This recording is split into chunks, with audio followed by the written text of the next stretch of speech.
Assalamu alaikum wa rahmatullahi wa barakatuh. Innal hamdalillah ashhadu an la ilaha illallah wahdahu la sharika la wa ashhadu anna Muhammadan abduhu wa rasuluhu. Ukuthula kube nani nonke nomusa nezibusiso zika Allah zibe nani. Ngempela udumo lumfanele uAllah.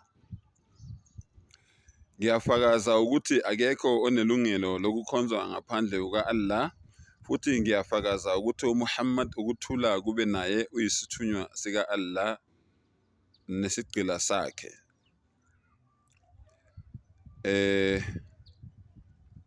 Bafowethu,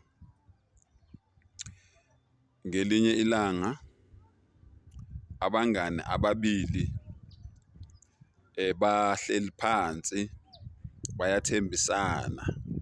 Uthi omunye mngani wami, mina ngiyofa la ufa khona, ngiyoboshwa la uboshwa khona, ngiyohlale nginawe, ngeke mina ngize ngikulahle, ngeke mina ngize ngihlukane nawe. Uthi nomunye nami kanjalo. Babambana ngocikicane, bayangana, bayafungelana. Siyahamba isikhathi. Kanti phakathi kwabo khona okhohlisa omunye. Phakathi kwalabangani ababili, phakathi kwalezi thandwa ezinkulukazi, khona okhohlisa omunye. Khona ongazi ukuthi uyakhohliswa, kodwa lo munye uyazi ukuthi yena ungumkhohlisi. Bayahamba ke labangani laba. Hayi, nangempela bayazenza ezasemhlabeni. Hayi, bayazenza Nkosi yami. Kuhle kumnandi, bajabulile bobabili. Kuhle kumnandi. Kwahamba kwafika isikhathi lapho omunye esethi, "Ayike mngani wami, mina ngiyaphela la. Eyami indlela manje iyaphela la." Hawu mngani wami, usho kanjani manje ukuthi yakhe indlela iyaphela la? Ungani wathi wena sohlala sindawonye ngaso sonke isikhathi? Cha mngani wami, ngiyaxolisa ukukhohlisa mngani wami, kodwa nawe kwakufanele uyifunde kwezakho. Kwakufanele nawe usebenzise umqondo, usebenzise ingqondo, ukhaliphe ngokomqondo, ubone ukuthi ngangikukhohlisa. Mina eyami indawo, esami isikhathi, owami umuzi, nanku angisadluli la. Aqale manje umngane azisole, athi kulungile ngoba ungikhohlisile, for lokho kungikhohlisa kwakho uhambe ungifaka kuzo zonke ley'ndawo lezi mina ngikuthembile ngithi ngihamba nomngani wami, kanti wena uyangikhohlisa. Sengathi nawe la usala khona manje, njengoba mina sengihamba ngedwa, ngingazazi ukuthi ngiyaphi la ngiya khona manje, ngathi nawe la usala khona ungangakutholi ukuphumula. Alela-ke ema-Afrika, la ngikhuluma nani ngomzimba nomphefumulo. Umzimba mawuhlangene nomphefumulo kuyakhohlisana.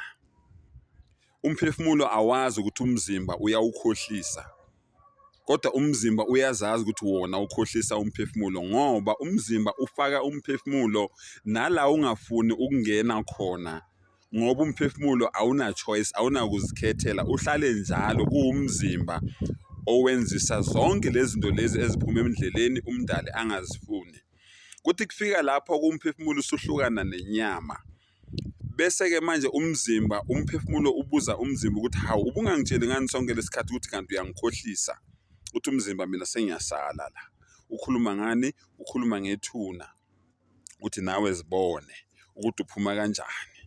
Uthi umphefumulo, kulungile, ngenxa yakho amasango ezulu mina angeke ngivulelwe ngenxa yakho. I-paradise mina angeke ngiyibone ngenxa yakho.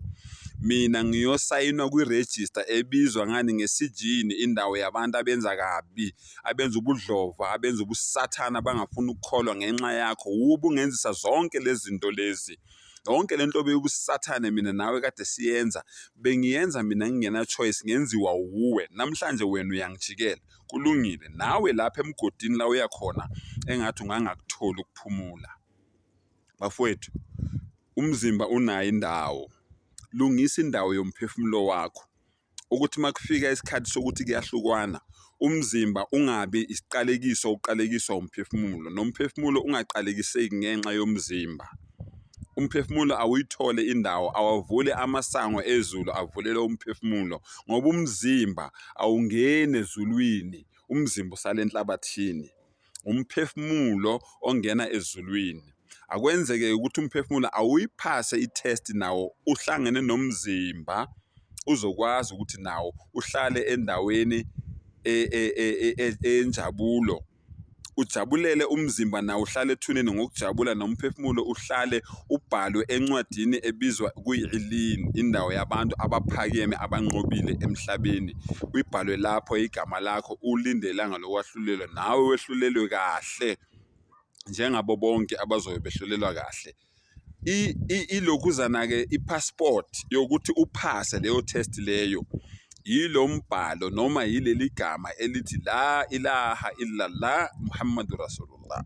Akekho onelungelo lokukhonzwa ngaphandle kuka-Allah, uMuhammad isithunywa sakhe sokugcina. Isona sikhiye leso esiyokuvulela amasango ezulu, ukhona ukuthi nawe ube ngonqobile kanye nabanqobile. Thatha lento, ayinabungozi mfowethu nawe dadewethu. Wa akhiru da'wana anilhamdulillahi rabbil alamin.